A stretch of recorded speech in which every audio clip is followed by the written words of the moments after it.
Hi, my name is Reagan Hollowell. I'm 22 years old, and this is my story. It all started with a graduation gown, a cheap camera flash, and one sentence from my parents that shattered years of built-up pain into a silent, bitter storm. But this isn't a story about sadness. Not exactly. It's about what happens when you're overlooked for so long that the only way to be seen is to shine so bright it blinds the very people who doubted you. And in my case, that moment came when my parents, who paid every cent of my sister's education, had to watch me walk across the stage not only debt-free, but owning a truth they never saw coming. But I'm getting ahead of myself. I grew up in Duluth, Minnesota, a quiet, snowy town hugging the edge of Lake Superior, where everyone knows your last name, and sometimes that's a curse. My family was one of those that looked perfect from the outside. My dad was a dentist, mom worked as a school counselor, and my older sister, Brooke, was the golden child with a GPA as high as her ponytail. She was everything they wanted in a daughter: polished, popular, predictable. Then there was me. Let me know in the comments where you're watching from. And don't forget to like and subscribe to see how I turned years of being overlooked into a story the whole world can hear. I wasn't rebellious, not really, but I asked questions. Too many of them, apparently. I liked things that didn't make sense to them. Art, philosophy, writing poetry at 2 a.m. with a flashlight under my quilt. I didn't play the violin like Brooke. I didn't do debate club or AP chemistry. I wrote short stories about girls who ran away from perfect towns and found something real, something that mattered. But in our house, the unspoken rule was clear. You only mattered if you made sense to them, if your future looked like one they already understood. By the time we were both in high school, the differences weren't just quiet, they were sharp. Brooke got a brand new Honda Civic on her 16th birthday. I got driving lessons in our rusted-out Subaru and a warning not to scratch the bumper. Brooke had SAT tutors and private college counseling. I had YouTube videos and a shelf of used prep books I bought with babysitting money. Still, I didn't complain. Not out loud. But there's something about silence that builds pressure. You don't notice it at first. You think you're being mature, understanding, maybe even noble. But every overlooked birthday, every favor not returned, every photo that Brooke took center stage in, it piles up, slowly, invisibly, until you're carrying around an invisible weight that no one sees but you. When college applications rolled in, I had dreams. I applied to places out of state, small liberal arts colleges where people talked about ideas and not just resumes. But every time I brought it up, my parents would say the same thing. Out-of-state tuition is expensive, Reagan. You'll have to be realistic. Funny how realistic meant different things for different daughters. Brooke got into the University of Wisconsin-Madison, and my parents didn't blink at the cost. They celebrated like it was a family victory. They paid for her dorm, her textbooks, her meal plan, even her weekend bus rides home. When I got accepted into a creative writing program at a small private college in Illinois, they looked at me like I had announced I wanted to join the circus. "We can't afford that," my mom said, not unkindly but firmly. "Maybe you should consider community college for the first 2 years. Get your gen eds out of the way. Transfer later." They weren't wrong. We weren't rich. But we weren't struggling either. The truth was simpler than money. They just didn't believe I was worth the investment. And I'll be honest, for a while I believed them too. So I did what I had to. I took out loans. I worked 2 jobs on campus. Barista in the mornings. Library assistant at night. I sold my art online. I applied for every scholarship I could find, even the weird ones about left-handed descendants of Scandinavian immigrants. Anything to keep myself afloat. It wasn't easy. There were nights I cried into ramen noodles, nights I stayed up editing essays until my eyes stung. But I made it work. No one in my family ever visited campus. Not once. Brooke got visits, care packages, parents' weekend dinners. I got voicemail reminders about flu shots and the occasional forwarded chain email from my mom that said something like, "Thinking of you," followed by a blurry photo of a cat hugging a teddy bear. But I didn't hate them. Not yet. I just grew distant. I stopped telling them things. They didn't know when I published my first short story in a literary magazine. They didn't know I presented a paper at a regional conference or got invited to apply for a post-grad fellowship. They didn't even know I switched majors from journalism to English literature, because by then, I'd stopped looking for their approval. And that's where things stood, until graduation. Senior year came like a freight train. Finals, thesis projects, job applications. I was tired but proud. I had made it. On my own. No silver spoon, no shortcuts. When the university sent out graduation tickets, I hesitated. I had 4. I thought about giving them all to friends, people who had actually been there for me. But something in me, call it pride, call it spite, wanted my parents to see. I wanted them to sit there, in the cold metal bleachers, and watch what they never believed I could do. So I mailed the tickets. No note, no expectations. They came. I'll never forget seeing them walk into the auditorium. My dad in a stiff navy blazer, my mom in her favorite floral scarf, and Brooke, yes, Brooke, tagging along like she was still the center of every family orbit. When my name was called, I walked across the stage with my head held high. What they didn't know, what they couldn't have known, was what was waiting after. Because this wasn't just a graduation. This was the day everything changed. And it started with one envelope. But I'll tell you about that in a moment. Because sometimes the best part of the story is the part they never saw coming. The envelope wasn't anything special, just a simple white rectangle sealed with a gold sticker, handed to me by my academic advisor right after I stepped off the stage. I had barely returned to my seat, cap still askew on my head, when she leaned down, smiled, and whispered, "Congratulations, Reagan. You earned every bit of this." I remember feeling the paper between my fingers, heavy, thicker than a standard certificate. I tucked it under my arm, unsure if I wanted to open it with my parents around. But as I sat there, surrounded by cheers and camera flashes, something in me shifted. A quiet, growing defiance. For years, I'd played small just to make them comfortable. Not today. The ceremony wrapped up with the usual speeches and standing ovations. Students threw their caps, laughter echoing through the gymnasium as balloons rained from the ceiling. I stood there, slightly apart, watching it all in slow motion. And then I saw them, my parents, waving at me from the edge of the crowd, Brooke beside them already scrolling through her phone. I walked toward them calmly, the envelope still in my hand. "There's our graduate," my dad said, clapping me on the back as if that one gesture could erase 4 years of absence. "We're so proud of you, sweetheart," my mom added, her voice soft and sweet like frosting on a burnt cake. Brooke gave me a half smile, one eyebrow raised. "Not bad, little sis. English lit, right? Super useful in the job market." I smiled politely.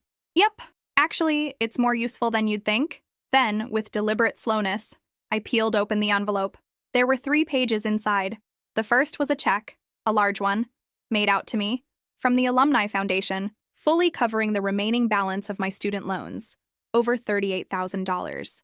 The second was a congratulatory letter from the department, announcing that I'd been awarded a post-graduation artist residency in New York, fully funded, housing included. And the third was the letter of recommendation my professor had written behind my back, nominating me for a National Writing Prize, a nomination I had won. I didn't say a word.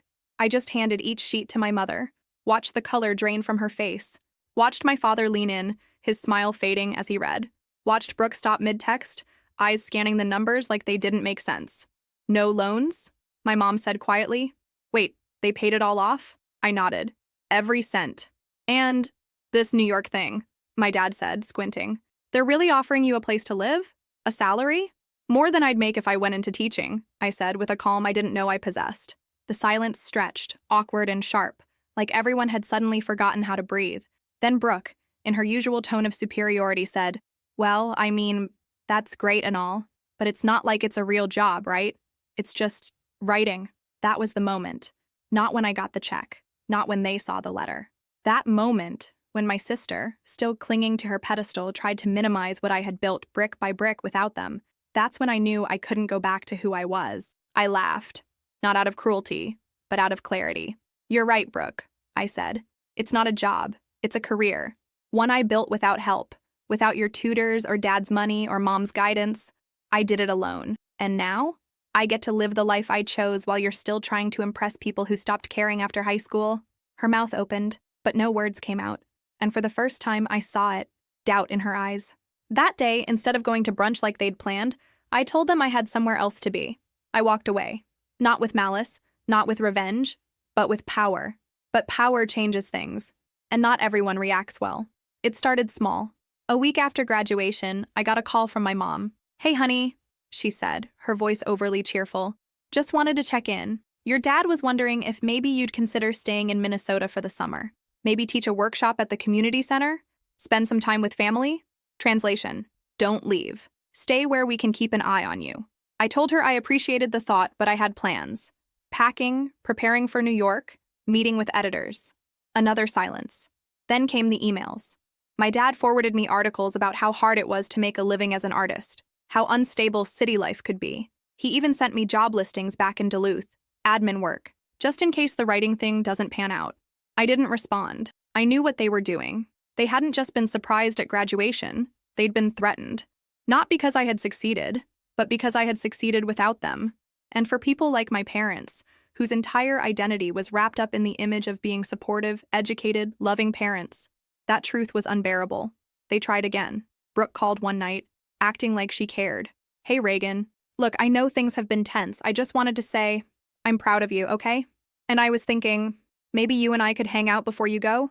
Maybe go shopping or something? I wanted to believe her.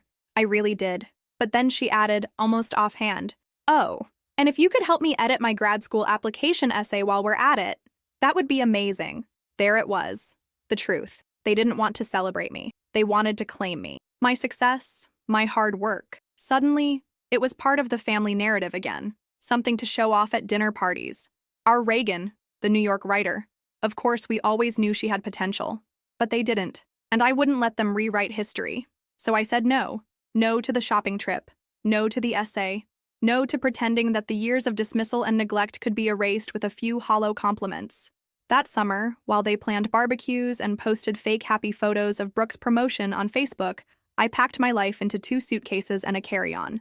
I boarded a plane to New York with a one-way ticket, a heart full of fire, and a story to tell. Mine. And I wasn't done writing it. New York wasn't what I expected. It was more. It was louder, messier, more alive than any postcard could capture. The first time I stepped out of the subway near my new apartment in Brooklyn, I felt like I had landed in a completely different world. There were smells I couldn't name, conversations happening in at least 3 languages around me, and people who didn't look twice at a girl carrying 2 oversized suitcases and a backpack stuffed with rejection letters and survival instinct. My apartment was small, barely enough room for a twin bed and a writing desk. The walls were cracked and the radiator hissed like it had secrets. But it was mine, paid for by the residency, earned by my own hand. No one could take it from me. I placed a sticky note on the fridge that read, "You got here alone. Don't forget that." The residency came with more than just money. It offered community. I met other writers. Queer, straight, poor, rich, immigrants, New Yorkers, outcasts. And they listened to me in a way no one from home ever had. They didn't ask me why I studied literature. They didn't treat my art like a phase. They treated it like a craft. That made all the difference. For the first time in my life, I wasn't being compared to Brooke. I wasn't someone's second choice, plan B, the daughter who was good, just not gifted. I was Reagan Hollowell, a writer from Minnesota with a past I didn't have to explain, and a future no one could define for me but myself. It wasn't always perfect. There were nights I cried from exhaustion, deadlines that loomed like dark clouds. But even in the mess, I felt alive. And then, 2 months into the program, something happened that changed everything. I got a call from a literary agent, not just any agent, a woman whose clients had won awards I'd only dreamed of. She had read my short story from the university magazine, the one that professors had said was too raw, too personal. She told me she saw something in my voice, something sharp, unapologetic, honest. She asked if I was working on a novel. I lied and said yes. That night, I stayed up until 4 a.m. outlining a book I hadn't even imagined before that moment. It was a revenge story, loosely based on a girl from a cold town with a family who pretended to love her but never really saw her. I poured myself into every chapter like I was bleeding on the page. I didn't soften anything. I didn't protect anyone. And for the first time, I didn't care if my family ever read it. By the end of the month, I sent the first 3 chapters. 2 weeks later, she offered me a contract. I was shaking when I signed the papers. My hands, my voice, my whole body buzzed with disbelief. I called my roommate and screamed into the phone. Then I sat down and cried. Not because I was sad, but because I realized something terrifying. I didn't need my parents anymore. Not their love, not their approval, not their money, nothing. And that's when I made the mistake of telling them. It wasn't out of obligation. I didn't want their praise. But part of me, some naive piece still clinging to the fantasy of reconciliation, thought maybe, just maybe, they'd be proud. I sent them a short message, just the basics. I told them I had signed with a literary agent and that my book was going to be published. No gloating, no drama, just facts. Hours passed, then a full day, no reply. Then finally, a message from my mother. "Congratulations, let us know when it's in stores." Nothing from my dad, nothing from Brooke. But 2 days later, a package arrived at my apartment. No note, no return address, just a hardback book, Brooke's thesis, found and published. Apparently, she'd turned her graduate work into a self-published guidebook for young professionals. The inscription inside read, "To my incredible family, who supported me every step of the way." I laughed out loud, not because it was funny, but because it was so perfectly Brooke. A reminder sent through the mail that no matter how far I came, they'd always find a way to make it about themselves. I could have ignored it, thrown it in the trash, but something inside me clicked. I was done being quiet. I was done playing small. I posted the picture of the package on social media, captioned it, "When your family hears you got a book deal and responds with their book. Cute." It went semi-viral. Writers, artists, black sheep from all over the country commented. "Same," one said. "You're not alone," another added. It became more than just a petty post. It became a conversation about toxic families, about favoritism, about what it means to be invisible until you're successful. That's when I decided to write an article. Not fiction, not poetry, just the truth. A piece titled, "What Happens When Your Family Only Values Success After They Ignored Your Struggle." I sent it to a few magazines. One of them published it. Within a week, I was getting messages from readers who felt seen for the first time. People who said my words put their pain into language. People who told me they cried reading it. But there were other messages too, from home. One from a family friend who said my parents were deeply hurt by what I had written. One from an old teacher who said I should be careful not to burn bridges. And finally, one from my sister. Her text was short. "Wow, really classy, Reagan." I didn't reply. Because by then, I understood something no one had ever taught me growing up. Telling the truth isn't betrayal. It's liberation. And if my family didn't like the mirror I held up to them, they were free to look away. But I wasn't done yet. Because the real reckoning hadn't come. Not yet. The book was only halfway finished. And I had one final chapter left to write. One that they'd never see coming. The funny thing about writing revenge into fiction is that it stops being just a plot. It becomes a mirror, one you stare into longer than you should. The more I wrote, the more I began to understand not only what had been done to me, but how I had learned to survive it. The way I minimized my needs. The way I made myself smaller in every room just to keep peace. The way I internalized that I was the problem when all I had ever done was want to be loved the way Brooke was, freely, without explanation. The novel was becoming more than a project. It was therapy, reckoning, and battle cry all at once. I gave the main character my wounds, but not my silence. She didn't stay quiet when her parents ignored her. She didn't brush off their favoritism or forgive too quickly. She turned every scar into strategy. I was writing the version of me that never had to pretend. And yet, as I typed each scene, I felt something unexpected stirring in me. Not rage, not bitterness, but clarity. I began seeing things not as the child Reagan had once seen them, through fog and shame, but through the eyes of a woman who had survived and now refused to apologize for it. I joined a writers' group in the city, a circle of misfits and magic makers who met every Thursday night in the back of a bookstore cafe. We read our work aloud. We laughed too loudly. We cried in public. No one judged. They became my family in the most sacred sense. Chosen, not assigned. One of them, Camille, a playwright from the Bronx, took me aside after reading a passage from my book and said, "You know this isn't just a story, right? This is a reckoning, and it's beautiful." Those words stayed with me, especially because back in Duluth, a storm was brewing. My article had quietly circulated in my hometown, far more than I anticipated. Former classmates shared it. Teachers, a few local journalists. The town was small, and people talked. Suddenly, my parents weren't just the dentist and the counselor.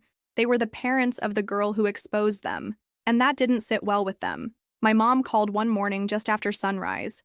Her voice was tight, trembling at the edges. "We need to talk, Reagan." I was still in bed, sunlight crawling slowly across the hardwood floor. "About what?" I said, though I already knew. "This article, the things you said, it's not fair." I sat up. "What's not fair? That I told the truth? You made us look like monsters." "I didn't make you anything, Mom. I wrote what happened." There was silence, then a sigh so long it sounded rehearsed. "Do you really hate us that much?" And that question, framed as a wound, was really a trap. Because the truth is, I didn't hate them. But I couldn't keep loving them in the way they demanded, quietly, uncritically, without reflection. So I said the only thing that felt honest.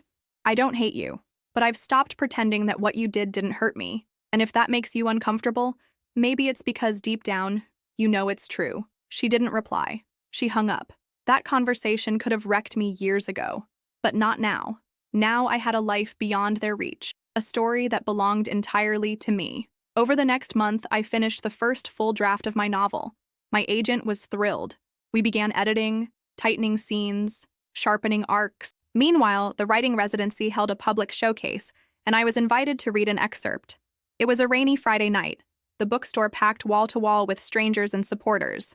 I stepped onto the small platform stage, took a breath, and opened to the chapter that had once made me cry as I wrote it. My voice trembled at first, but it steadied as the words poured out.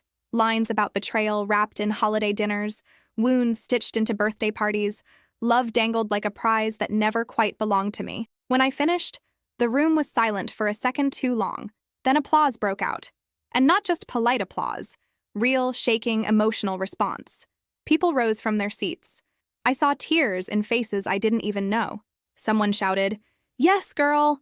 And I laughed because it was the first time I felt like I had truly been heard. Afterward, people lined up to talk to me. One woman held my hand and said, "I didn't know someone could write what I've been feeling for 30 years. A man in his 50s whispered, "You helped me understand my daughter." It was bigger than me now. The story I wrote out of pain was helping others find language for their own. And in that moment, something clicked.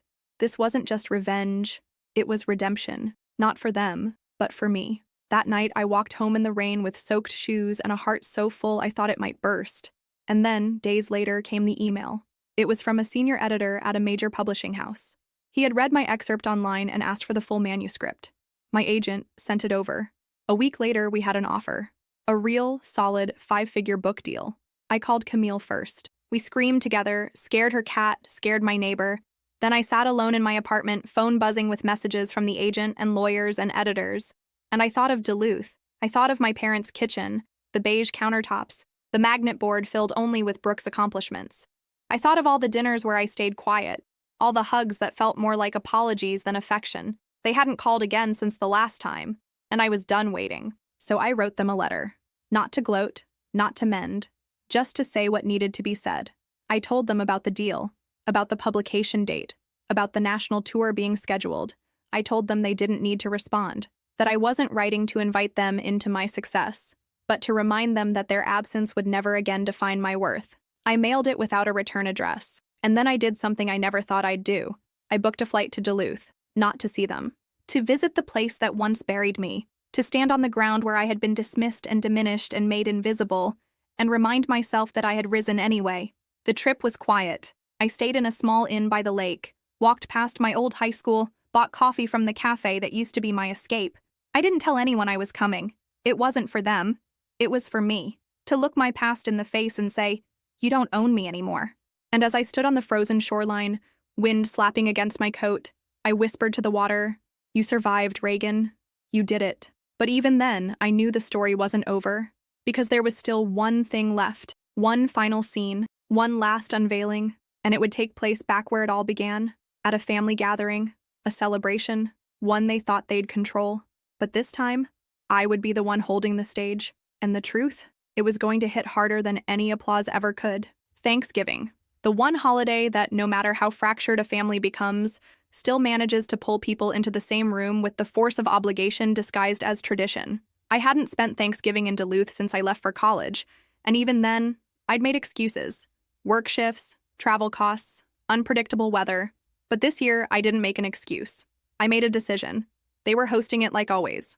My parents' house, the same beige 2-story with the same rusting wind chime that never rang unless the wind screamed. Brooke would be there. Of course she would. With her perfect hair and perfect job and perfect smile that never reached her eyes.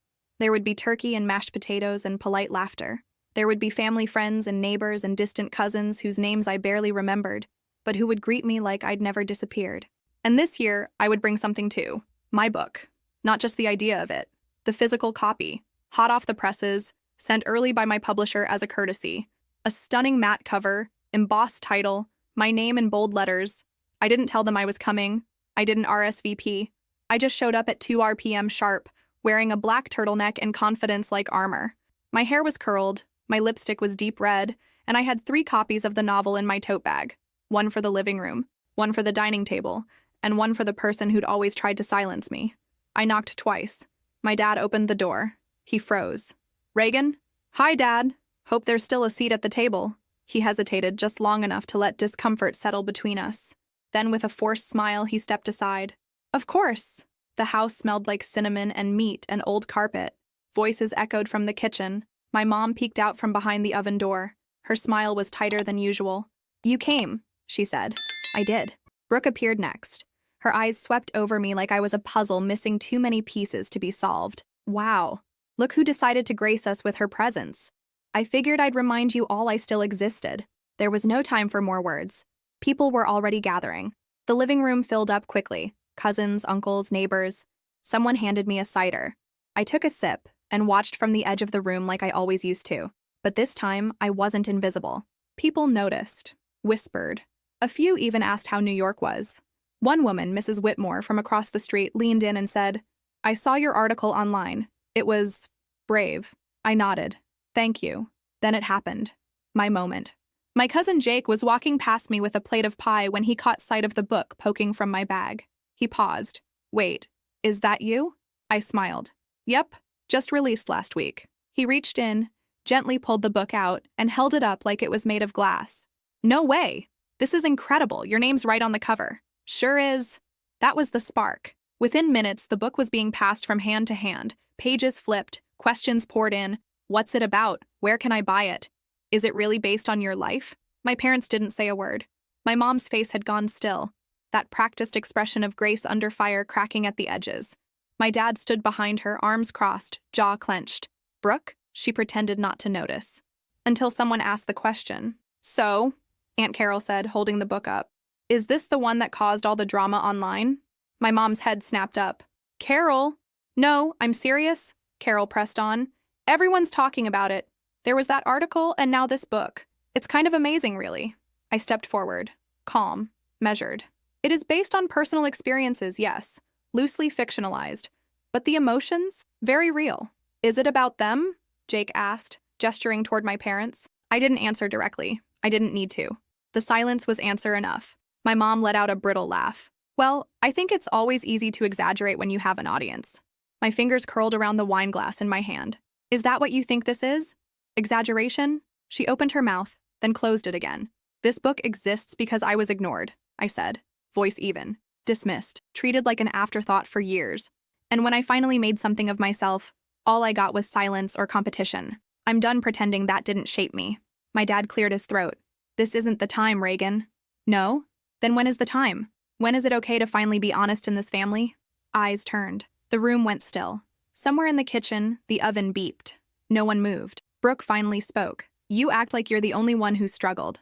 Like the rest of us had it easy. You didn't have to beg for validation, Brooke. You got it just for breathing. I had to bleed for scraps of it."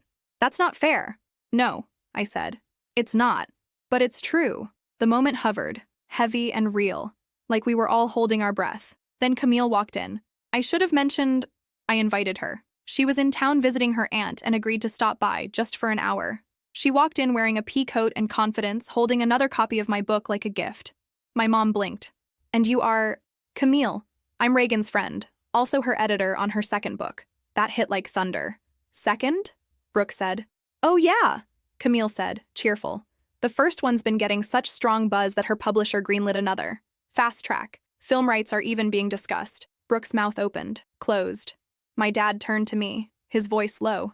"You could have told us all this without airing dirty laundry in public." "I tried telling you for years," I said. "You just never listened." There it was. The truth laid bare. I didn't stay for dinner. I left the second dessert was served, quietly gathering my things. Before I walked out, I placed one copy of the book on the mantel above the fireplace. Later that night, I received a single message from Brooke. I read it, all of it. "I don't agree with how you see things, but I get it now." That was all she wrote. And somehow that was enough. Because this wasn't about getting an apology. It was about reclaiming my voice. And now that I had, I wasn't giving it back. I left Duluth that night with the wind howling behind me, snow just beginning to drift across the sidewalks, and not a single tear in my eyes. I didn't look back at the house. I didn't glance up at the window of my old bedroom. I walked to the car Camille had called for me, and got in like I was closing a book that had stayed open for far too long. Back in New York, everything looked exactly the same, but I wasn't. Something had shifted in me. There was a strange peace that came with knowing you've said everything that needed to be said, that you've stood in front of the people who once silenced you and told your story without flinching, not out of rage or revenge, not anymore, but from a place of wholeness. I had carried the weight of being the forgotten daughter for so long that I didn't know how light I could feel without it. The first week back, I didn't write. I let myself breathe. I took long walks through the city, drank coffee without checking emails, and spent quiet nights curled up with books written by women who had survived worse and still thrived. It was the first time in years I wasn't running towards something or away from something else. I was just existing, and it felt like enough. But healing doesn't mean forgetting. And the truth was, my story wasn't done. Not because there were still chapters to tell, but because there were still people who needed to hear them. The day my book officially launched, I woke up to dozens of messages. Friends, readers, old professors, former classmates, even strangers.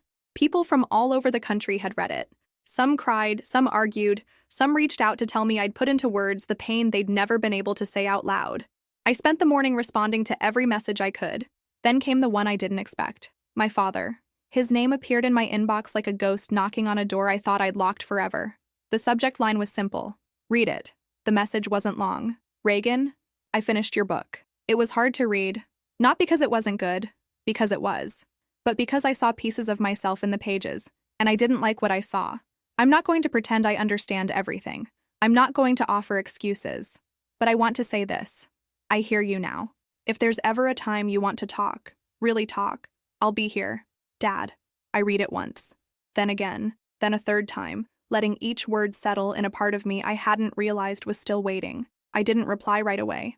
I didn't know if I would reply at all. But something in that message felt different. Less like a performance, more like a first step. Later that evening, I sat on the rooftop of my apartment building, the city lights buzzing below, the manuscript of my second novel open in my lap. It was a new story, completely unrelated, but there was still a girl at the center of it, still a voice fighting to be heard. Camille joined me with 2 cups of tea. She didn't say anything at first, just sat beside me and let the silence stretch between us like a blanket. Then, "You okay?" I nodded. "Yeah. Actually, yeah, I am." She smiled. "You know, a lot of people think revenge means hurting the people who hurt you, but sometimes it's just living better than they ever imagined, loving yourself enough to stop bleeding for their comfort." I looked down at the city and let her words soak into me. I had wanted revenge once, the kind that makes people sorry, the kind that exposes them, makes them squirm, makes them wish they'd treated you better. But now I realized the best revenge wasn't their guilt. It was my joy, my peace, my success. And more than that, it was the choice to stop seeking their approval and start trusting my own voice. The following week, I flew to Chicago for my first book signing. The event was modest, held in a cozy independent bookstore with a mismatched rug and shelves that leaned slightly to one side. A young woman came up to me with trembling hands and asked if I would sign her copy. "Your story," she whispered. It felt like mine. I didn't know anyone else knew what that felt like. I signed the book, handed it back, and said, "I didn't know either, until I wrote it." That moment stayed with me, and so did the dozens that followed. Reading events turned into invitations, podcasts, interviews. A few months later, the film option was confirmed. I wasn't just a writer anymore. I was a voice people were listening to. Back in Duluth, the silence from my family slowly began to shift. My mom never wrote, but Brooke did. Small things, a photo of her newborn niece, a Christmas card, an apology tucked between casual updates like she hoped I wouldn't notice. But I did notice.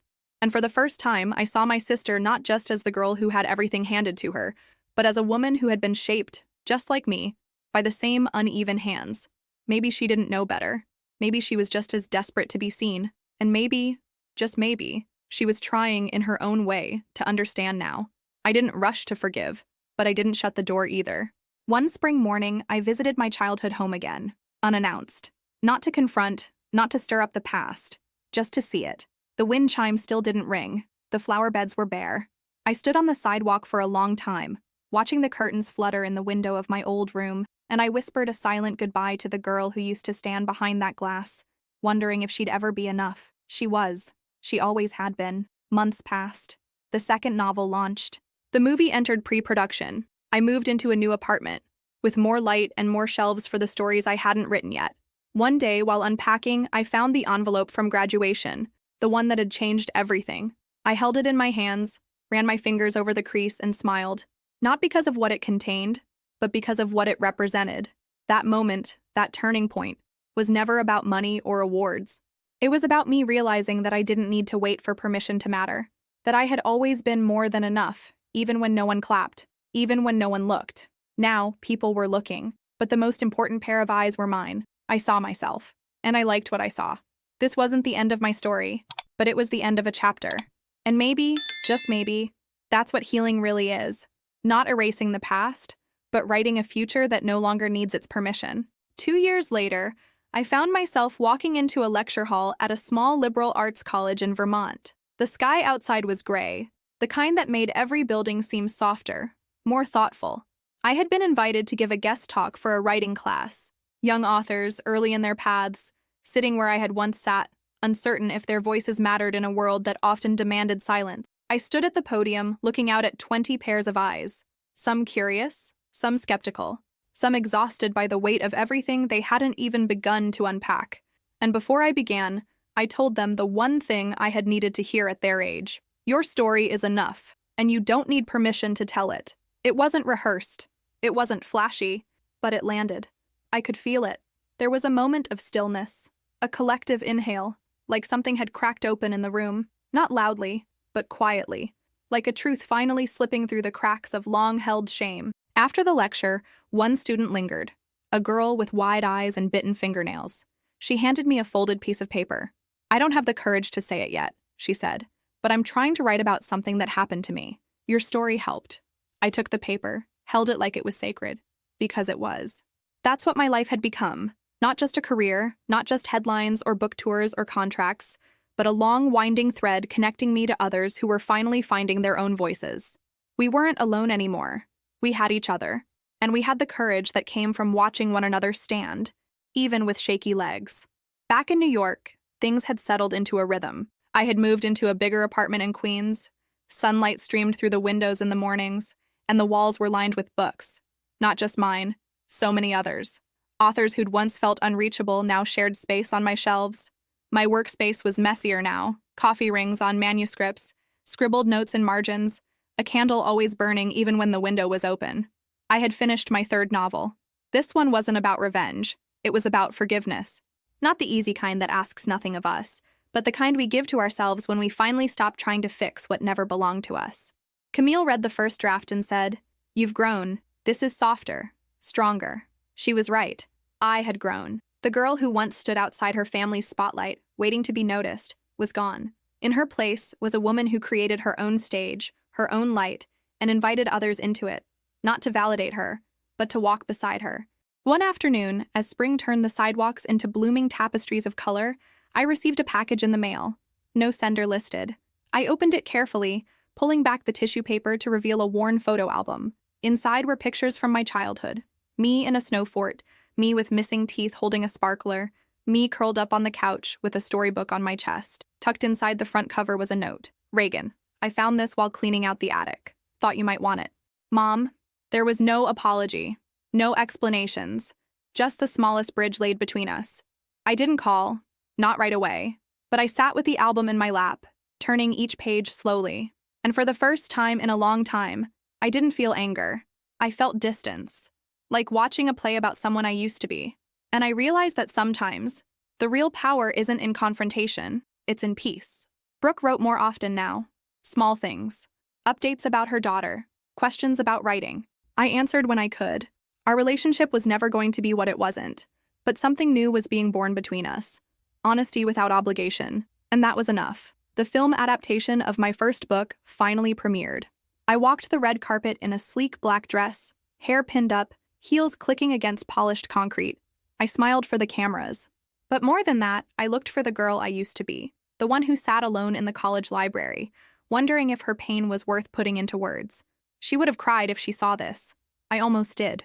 That night, the film ended with a quote I had written in the first draft of the manuscript. It wasn't flashy or dramatic, just a whisper of truth. She stopped waiting for the applause and started listening to the sound of her own steps forward. The audience stood. Some clapped. Some cried. I stood too, not on a stage, not in front of my parents or my sister or the ghosts of everything I had been denied. I stood as a woman who had built something that could never be taken away. Not because it was published, not because it was praised, but because it was real. One evening, I walked along the East River just as the sun was sinking behind the skyline, washing everything in gold. I had my coat wrapped tight, my hands in my pockets, and my heart steady. A man selling books on a folding table called out, "Hey, you're the one who wrote The Girl Who Left the Table, right?" I turned, smiled. "I am." He grinned. "That book changed my sister's life." I nodded. "It changed mine too." We talked for a few minutes, then I kept walking. The city pulsed around me, sirens in the distance, laughter from open bars, the smell of roasted peanuts drifting through the air. I passed a bus stop where a teenage girl sat scribbling into a notebook, headphones in, world shut out. I wanted to say something, to tell her to keep going, that the world would try to silence her, doubt her, shape her into something she wasn't, but that her voice mattered. Instead, I just smiled as I passed, because I knew she'd find out on her own. She'd write her story, and maybe one day, she'd read mine and feel a little less alone. We are not born strong.